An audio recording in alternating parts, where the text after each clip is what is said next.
शहर के इलाके खानकोई निजामपुर रिहायशी खातून ने घरेलू लड़ाई के बाद अपने 3 बच्चों को सरपुल से दरिया में फेंक दिया है और खुद भी खुदकुशी की कोशिश की है। 3 बच्चे डूबने के बायस जाँ बहक हो गए हैं, जबकि खातून को मकामी लोगों ने बचा लिया है। अहम खबर से आपको आगाह कर रहे हैं, जाँ बहक होने वाले बच्चों में से बच्चे की लाश निकाल ली गई है और डूबने वाले मजीद 2 बच्चों की लाशें तलाश के लिए रेस्क्यू का सर्च ऑपरेशन जारी है। इस हवाले से मजीद तफसीलात जानते हैं फरूख शाह से। जी फरूख शाह, अफसोसनाक वाक़े के हवाले से क्या तफसीलात हैं आपके पास, अपडेट कीजिएगा।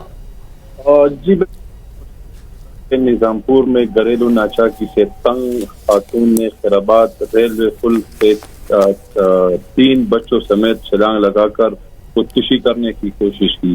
खातून को मुकामी लोगों ने बचाकर नीम बेहोशी हालत में अस्पताल मुंतकिल कर दिया गया, जबकि 112 रेस्क्यू ऑपरेशन के दौरान एक बच्चा जो है वो जान बहक हुआ था। जान बहक की लाश भी अस्पताल मुंतकिल कर दिए गए है और मजीद भी 112 की तरफ से 2 बच्चों की तलाश जारी है।